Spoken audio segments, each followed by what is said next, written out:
Hello everyone, today we are talking about Quant QNT in regards to QNT empowering other projects that we talk about on the channel, increasing their price in the long run. So here we have a tweet by myself at David Hepburn _. QNT is one of the only projects where I can understand why there are maxis empowering other projects like ALBT, DAG, LCX through the overledger, therefore benefiting QNT as the overledger cannot function without it. There is no competition.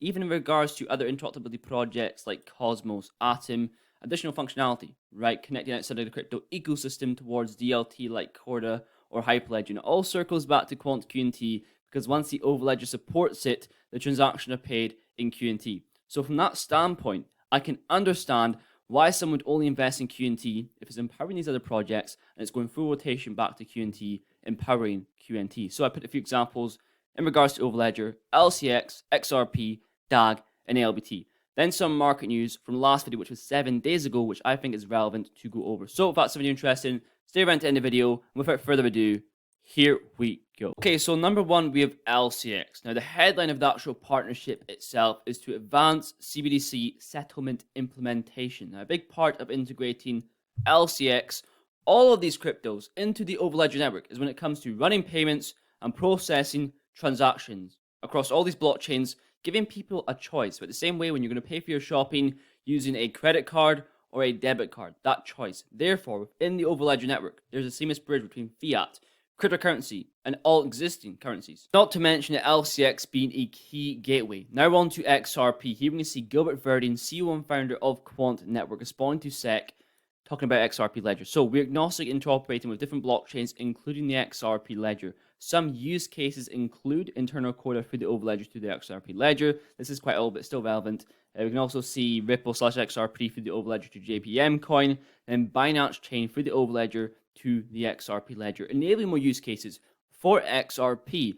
Also, I've always stated QNT and XRP are the perfect combo. Why they're my top two holds, we can see a scenario here, a hypothetical scenario, where we can move digital assets across networks powered by QNT, then settlement with XRP. Could you think of a scenario where we could see it being powered by QNT and settlement with XRP? CBDCs, very, very important topic. Number 3 is Constellation Network DAG. I'm going to read the article again. The heading we can see here: Constellation Network and Quant Network are integrating to help enterprises procure blockchain technology and enable interoperability with security at scale. Yes, more connectivity.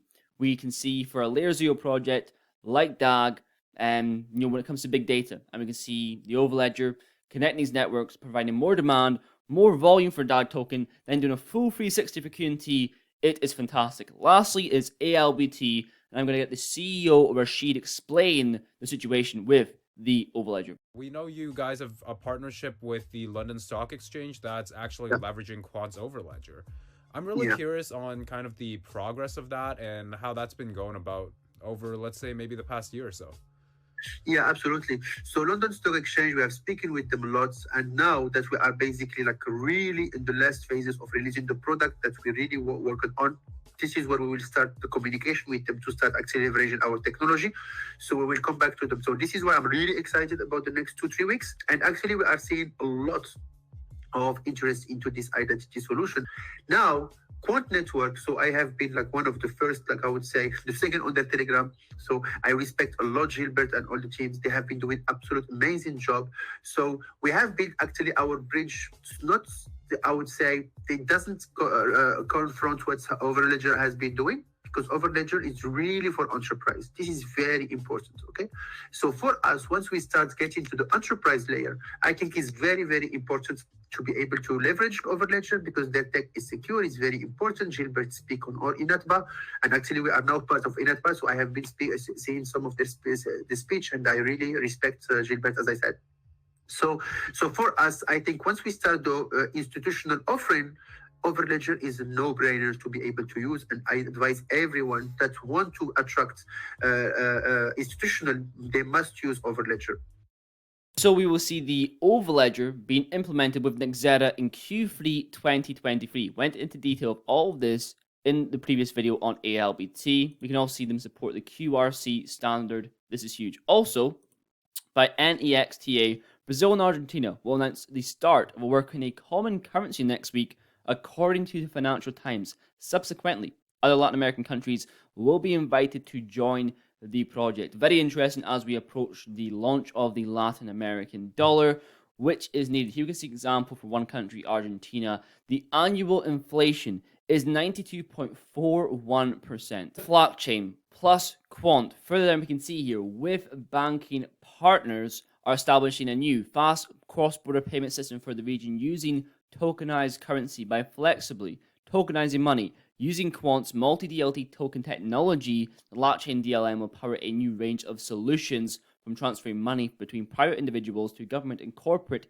payments, as well as future blockchain use cases. Pushing me forward to Fund Tokenization Part 4 Regulation, Next Step for Adoption by Andrew Carrier. Okay, so a huge theme of this video has been connectivity, right? Bringing more use cases to these other cryptos that we speak about on the channel. Aside from connectivity from CBDCs, banking APIs, existing systems, and payment APIs, public permissionless blockchains, and enterprise and public permission blockchains, we can see fund tokenization. Now, through tokenization, we can see shares in a fund being freely traded on a distributed ledger. So on one hand, bringing more liquidity to that market and making it more accessible. And we've spoken about the tokenization solutions that Quant offers for in terms of fund tokenization, making it a more seamless process, right? So where tokens can be shared between blockchains. When we talk about tokenization, crypto, blockchain, the next hurdle, the next step to go over is regulation in regards to adoption going forward. So we can see here,